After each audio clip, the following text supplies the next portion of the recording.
अस्सलामु अलैकुम वरहमतुल्लाहि वबरकातुहू। तो ये कहना कि सारे मुस्लिम्स सारे नॉन मुस्लिम्स को काफिर मानते हैं, ये एक बहुत ही गलत नोशन है। जो लोग नफरत फैलाना चाहते हैं उन लोगों के द्वारा ऐसी चीजें फैलाई जाती हैं। इस्लाम शब्द का मतलब ही होता है सबमिशन बिफोर द गॉड, भगवान के सामने झुकना, और मुस्लिम शब्द का मतलब होता है जो इंसान भगवान के सामने झुकता है। इसलिए एक लिबरल मुस्लिम के पर्सपेक्टिव से कोई भी इंसान जो किसी भी धर्म में मानता है वो एक मुस्लिम है, क्योंकि अपने धर्म में उसने भगवान को जो भी नाम दिया है वो उस भगवान की पूजा कर रहा है और भगवान के सामने झुक रहा है। इवन दो इस्लाम, क्रिश्चियनिटी या जूडिज्म में बाकी धर्म के लोग काफिर नहीं है, लेकिन एथिस्ट जरूर काफिर है। नास्तिक लोग जो किसी भगवान में नहीं मानते उन्हें जरूर काफिर कहा गया है। ऐसा मैं क्यों कह रहा हूं? क्योंकि काफिर शब्द का मतलब ही अपने आप में यह होता है। कुफ्र का मतलब होता है डिसबिलीफ और काफिर का मतलब होता है वन हु डिसबिलीव्स इन गॉड। देखिए, ऐसा इंसान जो भगवान में विश्वास ही नहीं रखता। तो मेरा आपसे सवाल यह है कि मैंने एक शब्द सुना है काफिर, तो ये काफिर शब्द जो है ये ईश्वर को ना मानने वालों के लिए है या इस्लाम को नहीं मानने वालों के लिए है? भाई का बहुत अच्छा सवाल है। सवाल तो हमेशा पूछते हैं काफिर क्या, इसका सवाल जरा और अच्छा है माशाल्लाह भाई साहब का, कि काफिर का मतलब वो जो ईश्वर को नहीं मानता है, कि काफिर का वो मतलब है जो इस्लाम को नहीं मानता है। काफिर का सही मतलब है जो सही ईश्वर को नहीं मानता है। अगर आप गलत ईश्वर को मानते तो भी काफिर है, और सही ईश्वर का मतलब आपको इस्लाम में ही मिलेगा। इस्लाम के मानी है अपनी ख्वाहिशें ईश्वर के हवाले करना। तो वो आदमी जो अपनी ख्वाहिशें ईश्वर के हवाले नहीं करता है उसे कहते काफिर। अगर एक शख्स कहता है मैं ईश्वर में मानता हूं लेकिन ईश्वर की बात को नहीं मानता है तो भी काफिर होता है। आप समझ रहे ना? तो मुस्लिम का मतलब ये नहीं कि जिसका नाम सुल्तान है, जाकिर है, मोहम्मद है। मुस्लिम का मतलब वो शख्स जो अपने सारे ख्वाहिशें ईश्वर के हवाले करता है उसको कहते मुस्लिम, और जो अपने ख्वाहिशें ईश्वर के हवाले नहीं करता है और कहता है कि जरूरत नहीं है उसे कहते काफिर। तो अगर आप कहेंगे क्या मैं ईश्वर को मानता हूं, बुत परस्ती नहीं करता हूं, लेकिन फिर जो ईश्वर का कहना नहीं मानते और बोलते जरूरी नहीं है तो उसे कहते कुफ। कुफ अरबी लफ्ज है जिसे कहते छुपाना, टू कंसील, या रिजेक्ट करना, नहीं मानना। तो अगर आप ईश्वर की बात को भी नहीं मानते तो भी आप काफिर हो जाते। आप मतलब कोई भी शख्स ना, नाम चाहे अब्दुल्ला हो, सुल्तान हो, राजेश हो या रामू हो, कुछ भी हो, अगर वो ईश्वर की बात को झुटलाता है, रिजेक्ट करता है, उसे अरबी में कहते हैं काफिर। बेशक। और मैं ये भी जानना चाहूँगा, जब मैंने इस्लाम के बारे में जानना चाहा तो मैंने इस्लाम के बारे में कुछ कुछ जो भी जाना तो उसमें मुझे कहीं ऐसा लगा कि ये सच नहीं हो सकता। इसीलिए मेरा ये मिसकंसेप्शन है या ये सही है, मैं ये आपसे जानना चाहूँगा कि ऐसा माना जाता है क्या इस्लाम में कि जो इस्लाम को ना माने या जो काफिर है उसे मार दिया जाए, काट दिया जाए, उसके फैमिली को लूट लिया जाए? क्या ये किस हद तक सच है और क्या उसको इस दुनिया में जीने का हक नहीं? माशाल्लाह भाई साहब ने बहुत अच्छा सवाल किया। वो कहता है कि मुझे ये गलत फहमी है और लगता है कि गलत है कि इस्लाम में काफिर को मार देना चाहिए, काट देना चाहिए। आपको कोई भी मुसलमान ने मारा या काटा है ना? आप माशाल्लाह सही सलामत है, अल्हम्दुलिल्लाह। आपको किसने मारा, काटा? मैं जानना चाह रहा हूँ कि ऐसा कहीं है लिखा हुआ या नहीं? Very good. ये क्या होता है कि जो लोग इस्लाम के खिलाफ किताबें लिखते, मिसाल के तौर पे अरुण शौरी का नाम सुने? अरुण शौरी जो मिनिस्टर था चंद साल पहले, बहुत किताब लिखता है इस्लाम के खिलाफ, बहुत मशहूर है इस्लाम के खिलाफ। लोग क्या करते, कुरान मजीद की आयत उठाते, आउट ऑफ कॉन्टेक्स्ट, पस मंजर के खिलाफ लिखते, और एक आयत जो बहुत इस्लाम के क्रिटिक उछालते वो सूरह तौबा की आयत, सूरा नंबर 9 आयत नंबर 5, और लिखते हैं कि कुरान में लिखा है जहां भी आप काफिर को पाएंगे, इनटू ब्रैकेट्स हिंदू, आप उनका कत्ल करो। आप अगर कुरान मजीद खोलेंगे, तर्जुमा पढ़ेंगे तो उसमें लिखा है जहां भी आप काफिर को पाएंगे कत्ल करो, लिखा है। लेकिन ये आउट ऑफ कॉन्टेक्स्ट है, पस मंजर के खिलाफ है। पस मंजर जानने के लिए आपको आयत नंबर पहले से पढ़ना पड़ेगा। सूरह तौबा सूरा नंबर 9 आयत नंबर 1 से पढ़ेंगे। वहां लिखा हुआ है कि मुस्लिम और मुशरिक मक्का के, उनके बीच में एक पीस ट्रीटी थी, एक सुलह थी। ये पीस ट्रीटी, ये सुलह एक तरफा मुशरिकों ने तोड़ दिया मक्का के। जब अल्लाह ताला आयत नंबर 5 पे आते तो कहते हैं कि हम तुम्हें 4 महीने का वक्त देते हैं, 4 महीने की मोहलत, आप सुधर जाओ वरना ऐलान जंग। आपने सुलह की थी, आपने सुलह को तोड़ी, 4 महीने का वक्फा, सुधर जाओ वरना ऐलान जंग। और फिर अल्लाह ताला कहते हैं सूरह तौबा सूरा नंबर 9 आयत नंबर 5 में, जंग के मैदान में जब भी आप काफिर को पाएंगे, मतलब दुश्मन जब आएंगे जंग के मैदान में तो आप लड़ो, डरो मत। अभी कोई भी आर्मी जनरल आज की तारीख में, सिपा सलार, वो थोड़ी कहेगा दुश्मन आए तो भाग जाओ, वो कहेगा डरो मत, लड़ो, मारो। तो ये जंग के मैदान की आयत है कि आप जब देखेंगे तो डरो मत, मारो। जंग के मैदान में जब काफिर तुम्हें हमला करने आ रहे, मारो। और अरुण शूरी आयत नंबर 5 से उड़ी मारते आयत नंबर 7 में, उसने किताब लिखी वर्ल्ड ऑफ फतवास इस्लाम के खिलाफ। आयत नंबर 5 से जब मारते आयत नंबर 7 पे, 5 के बाद क्या आता है? 6 को खा जाते। क्यों? 6 में उसका जवाब है, उसके बीमारी का जवाब है। आयत नंबर 6 में सूरह तौबा के अल्लाह ताला फरमाते कि अगर कोई काफिर सुलह चाहता है, उसे छोड़ मत दो, उसे ऐसी अमन के जगह पर महफूज पहुंचाओ। क्या कहता है अल्लाह ताला? अगर कोई काफिर सुलह चाहता है, अमन चाहता है, उसे छोड़ मत दो, उसे संभाल के हिफाजत के साथ महफूज जगह पे जाके छोड़ो। Escort him to a place of security. आज का सिपा सलार सबसे दयालु क्या बोलेगा? दुश्मन को जान दो। यहां अल्लाह ताला कहते सिर्फ छोड़ो मत, ऐसी जगह पे लेके जाओ हिफाजत के साथ जहां वो महफूज है। समझ रहा? तो ये कुरान की आयत है। तो इन लोग पसे मंदर के खिलाफ कोट करते, और जहां भी जिहाद की आयत है, जंग के मैदान में जब आप मिलते हैं गैर मुस्लिम से, वो आपको कत्ल करने आ रहे, कत्ल करो। उसके बाद फौरन आप पढ़ेंगे सूरह अनफाल सूरा नंबर 8 आयत नंबर 60 के बाद 61 में लिखा है अमन बेहतर है। महाभारत में कत्ल करने के कितने श्लोक आते? कितने? हजारों, कुरान से कई ज्यादा। तो महाभारत जानते हैं आप ना?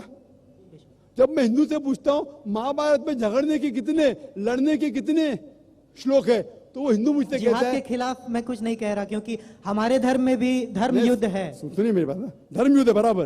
तो हिंदू मुझसे कहता है ये जो धर्म युद्ध है क्या है? बातिल के खिलाफ है। वो बातिल को झगड़ने का लिखेला महाभारत में। तो मैं कहता हूं कुरान में भी वही लिखा है, किसका कत्ल करो? जो धर्म के खिलाफ है। आप समझे ना? धर्म युद्ध मतलब हक और बातिल के खिलाफ झगड़ा। तो बातिल को कत्ल करने का लिखा गया महाभारत में, वही लिखा है कुरान में। और भगवत गीता, भगवत गीता जानते? सबसे ज्यादा पढ़ी जाने वाली किताब भगवत गीता। श्री कृष्ण अर्जुन को सलाह देते हैं। अब जब भगवत गीता पढ़ते हैं चैप्टर नंबर 1 भाग नंबर 1 श्लोका नंबर 42, 43, 44, 45, उसके अंदर अर्जुन कहता है, झगड़ा होता है अर्जुन पांडवास और कौरवास। पांडवास 5 भाई, कौरवास 100 भाई। अर्जुन जंग के मैदान में हथियार को जमीन पे रखता है और कहता है मैं जंग के मैदान में निहत्था मरना पसंद करूंगा बनिस्बत अपने रिश्तेदार से झगड़ा करूं। उसके फौरन बाद, चंद श्लोक बाद, भगवत गीता भाग नंबर 2 श्लोका नंबर 2 और 3 में श्री कृष्ण कहते, क्या कहते? ए अर्जुन, तू बुज़दिल कब से हो गया? ये गलत ख्यालात तेरे दिल में आए कैसे? तू नपुंसक कैसा हो गया? इंपॉर्टेंट। श्री कृष्ण अर्जुन को क्या बोलते हैं? इंपॉर्टेंट, नपुंसक। कौन कह रहा है? श्री कृष्ण अर्जुन से। बुज़दिल कब से हो गए? क्षत्रिय का धर्म है लड़ना। फिर भगवत गीता भाग नंबर 2 श्लोका नंबर 31, 32 और 33 में कहते क्षत्रिय का धर्म है लड़ना। अगर आप नहीं लड़ेंगे तो आप सफलता पाएंगे नहीं। क्षत्रिय वो खुश नसीब है जिसे लड़ने का मौका मिलता है। और अक्सर लोग कहते हैं, एतराज करते, इस्लाम के दुश्मन, क्रिटिक्स, हमारे अल्लाह के रसूल ने एक हदीस में कहा था कि जिहाद के मौके पे जब मुजाहिद जंग के मैदान में जाता है, उसका कत्ल होता है तो वो जाता है जन्नत में। लिखा है सही बुखारी में किताब जिहाद जिल्द नंबर 4 हदीस नंबर 46 कि जंग के मैदान में जब मुजाहिद जाता है, उसका कत्ल होता है तो वो जाता है जन्नत में। अगर वो जिंदा वापस लौटता है तो उससे दुनिया की दौलत मिलती है। अक्सर लोग बोलते कैसा मजहब है, लड़ने पे कत्ल करने पे जन्नत जाएगा? गलत मजहब है। लेकिन भगवत गीता पढ़ेंगे भाग नंबर 2 मंत्रा नंबर 37, 37, श्री कृष्ण कहते अर्जुन से, ए अर्जुन उठ के लड़। अगर तेरा कत्ल हो जाएगा तू स्वर्ग में जाएगा, अगर जिंदा वापस लौटेगा तो उससे दुनिया की दौलत मिलेंगी। हू बहू जो अल्लाह के रसूल मोहम्मद सल्लल्लाहु अलैहि वसल्लम कहते हैं सही बुखारी में, वही भगवत गीता में लिखा है। तो अरुण शूरी जब तनकीद करता है कुरान के बारे में, उसने खुद अपनी भगवत गीता पढ़ा ही नहीं। अरुण शूरी ने महाभारत भी शायद नहीं पढ़ा। अगर महाभारत और भगवत गीता पढ़ा होता तो कुरान में मिस्टेक निकालता ही नहीं। आप समझ रहे? मैं कुरान में मिस्टेक नहीं निकाल रहा। मैंने कब का आप निकाल रहे भाई? मैं अरुण शूरी की बात कर रहा हूँ, मैं अरुण शूरी की बात कर रहा हूं, तो मैं आपको जवाब दे रहा हूं। आपने बिल्कुल सही फरमाया कि ये गलतफहमी है कि लोग कहते हैं कि इस्लाम में लिखा हुआ है कि काफिर का कत्ल करो। ये कहां नहीं लिखा है? ये लिखा है जंग के मैदान में। तो आपने जो सवाल किया था कि कुरान में ऐसा नहीं लिखा है काफिर को कभी मारो, तो इतने मुसलमान आपको छोड़ते थे क्या? छोड़ते थोड़ी थे। ये गलतफहमी है, आप समझे ना? तो ये गलतफहमी है कि जहां भी काफिर मिले कत्ल करो, ऐसा नहीं। ये जंग के मैदान में जब आपको लड़ने के लिए आ रहे, आपको मारने के आ रहे, तो आप उनको मारो। ये है। Hope the answer the question. Question है, अपना पेशा बतलाएं। मैं एक व्यवसायी हूँ। जाकिर नायक से मेरा क्वेश्चन है, हर धर्म में ये बोला गया है शादी करने के लिए लड़का और लड़की को प्राप्त वयस्क होना चाहिए, यानी बालिग। तो दिखा गया है और ये भी कहा गया है मुस्लिम लोगों के लिए कि मुस्लिम लड़का और लड़की को शादी करने के लिए घर के बुजुर्ग से इजाज़त लेना पड़ता है, मगर अक्सर देखा जाता है कि ये बालिग घर से भाग के अपना बुजुर्ग से इजाज़त ना लेके दूसरी जगह जाकर शादी करता है, और वो शादी होता है किसी मस्जिद या किसी इमाम के पास। ये सही है या गलत? भाई साहब का दो सवाल था। पहला सवाल कि इस्लाम में शादी होने के लिए लड़का और लड़की बालिग होना जरूरी? बेशक बालिग होना जरूरी। दूसरा सवाल कि आजकल बहुत से नौजवान बालिग लड़का लड़की घर से भागते हैं, ये जरूरी है कि माँ बाप की इजाजत लेना चाहिए शादी के लिए, भाग के फिर मस्जिद में शादी करते, कहाँ तक सही है? भाई साहब, इस्लाम में माँ बाप की इजाजत फर्ज नहीं है, बेहतर है। अगर आप वालिदैन की इजाजत लेके शादी करते हैं तो बेहतर है, फर्ज नहीं है। ये मैंने मेरे तकरीर में भी कहा हूँ। तकरीर में कहा हूँ कि अल्लाह के रसूल ने कहा, सही बुखारी में जिल्द नंबर 7 किताबुन निकाह बाब नंबर 43 43 हदीस नंबर 69 69, एक औरत आके अल्लाह के रसूल से कहती है कि मेरे वालिद ने मेरे मर्जी के खिलाफ मेरी शादी एक मर्द से की। अल्लाह के रसूल ने शादी तोड़ दी। तो वालिदैन की इजाजत फर्ज नहीं है, लिए तो बेहतर है, फर्ज नहीं है। मैंने तकरीर में भी कहा। लेकिन अगर लड़की चाहती है कि मैं शादी नहीं करूं, तो कोई भी वालिदैन उससे जबरदस्ती नहीं कर सकता, ना बाप ना माँ। अगर लड़का चाहता है कि मैं शादी नहीं करूं, तो कोई भी जबरदस्ती नहीं कर सकता। अगर मियाँ बीवी राजी, तो क्या करेगा काजी? तो अगर मियाँ बीवी राजी है, लेकिन सही तरीके से लफड़े करके बाहर भागना नहीं चाहिए, वो हराम है इस्लाम में। होता है कि नौजवान लोग कॉलेज में मिलते हैं, लफड़े करते भागते, वो भी गलत है, वो भी गलत है। अगर लड़का लड़की मिलते कॉलेज में, दिल लगाया गधी से तो परी क्या चीज है, ये कहावत है। तो क्या होता है, इन लोग हिजाब को तोड़ते, पिक्चर देखने साथ में जाते, मस्ती करते, प्यार हो जाता है, फिर घर से भागते, तो वो भी गलत है। आप समझ रहे ना? तो अननेसेसरी बिना कोई वजह लड़का लड़की का मिलना बाहर नामहरम, ये हराम है। अगर कोई जानते अच्छा लड़का है कि सुना है आपने कि अच्छा लड़का है, इज्जतदार है, तो उसे पैगाम पहुंचाओ सही तरीके से, अपने वालिद के थ्रू उसके वालिदैन को पहुंचाओ, मिलो, बात करो, तहकीक करो, नो प्रॉब्लम। लेकिन अकेले जाके गार्डन में बैठना, थिएटर में बैठना आखिरी रो पे, ये सब हराम है। सही तरीके से पसंद है, शादी कर सकते, दोनों राजी है तो शादी कर सकते। Hope the answer the question. जी खुशामदीद दोस्तों, उम्मीद करता हो वीडियो आपने पूरी देखी होगी और आपको पसंद भी आई होगी। देखो, ये दुनिया दारुल अमर है, जैसा आप करोगे वैसा भरोगे, और यहाँ पर आपको हज़ारों नहीं बल्कि करोड़ों लोग मिलेंगे। मिसाल के तौर पर एक चीज़ है पेन, तो इस पेन की डेफिनेशन कुछ लोग करेंगे कि ये पेन जो है ना, ये एक चीज़ होता है जिसके अंदर इंक होता है और इसको इस्तेमाल करने से वो लिखता है। दूसरा कहेगा कि ये ट्रंक से इंक लेता है और जो है ना मुंह के बल ये इंक रहता है। यानी एक पेन को कोई एक चीज़ से ताबीर करेगा, कोई दूसरी चीज़ से ताबीर करेगा। इसी तरह मेरे भाइयों दोस्तों, कुरान मजीद अरबी में नाजिल हुआ, तो अरबी लैंग्वेज एक बहुत ही फसाहत और बलागत वाली ज़बान है। यानी कुरान मजीद का एक एक लफ्ज़ जब आप तर्जुमा करेंगे और उसके मानी आप तलाश करेंगे, तो एक एक लफ्ज़ के आपको बहुत ज़्यादा मानी मिलेंगे। अब इनमें से काबिल हस्ती वो होगा जो आपको एक लफ्ज़ के मानी बहुत ज़्यादा बता दे और आपको ये भी बता दे कि यहाँ पर कौन सा माना ज़्यादा मंसूब होगा या यहाँ पर कौन सा माना ज़्यादा सूदमंद साबित होगा। मिसाल के तौर पर मैं आपको बता दूँ, शेर, शेर को अरबी में उर्दू में शेर कहते हैं, पश्तो में अज़मरे बोलते हैं, इंग्लिश में लायन बोलते हैं। जबकि अरबिक की जब बात आ जाती है तो अरबी में शेर के लिए बहुत सारे अल्फाज इस्तेमाल होते हैं। मिसाल के तौर पर शेर के लिए अरबिक में गुज़नफ़र लफ्ज़ भी इस्तेमाल होता है, शेर के लिए असद का लफ्ज़ भी इस्तेमाल होता है, और इसी तरह बहुत सारे अल्फाज है लफ्ज़ शेर के लिए जो है ना वो वज़ा किए गए हैं। अब ये डिपेंड करता है बात कहने वाले पर कि वो जहाँ पर लफ्ज़ असद लाता है तो वहाँ उससे मुराद क्या होता है, शेर होता है या कोई और।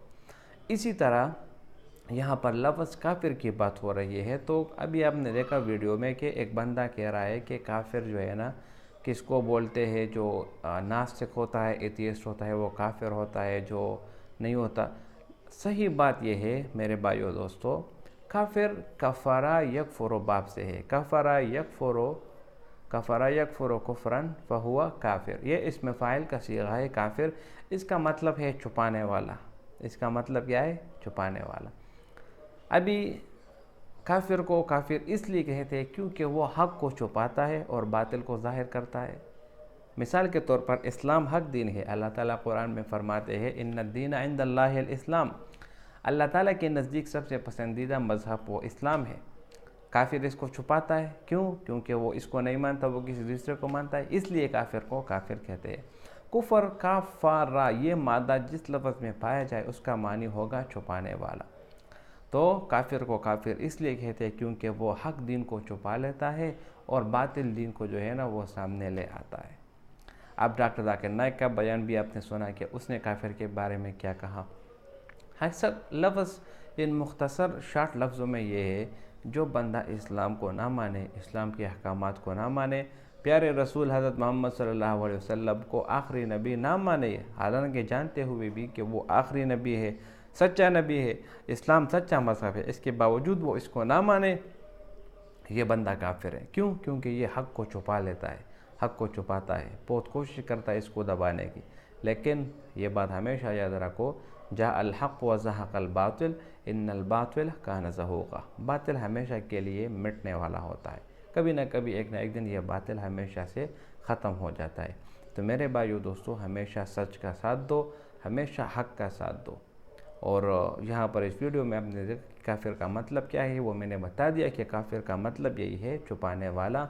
और काफिर को काफिर इसलिए कहते हैं क्योंकि वो हक़ को छुपा लेता है। उम्मीद करता हूँ वीडियो आपको पसंद आई होगी। अगर वीडियो आपको पसंद आए इस चैनल को सब्सक्राइब करें। बहुत शुक्रिया।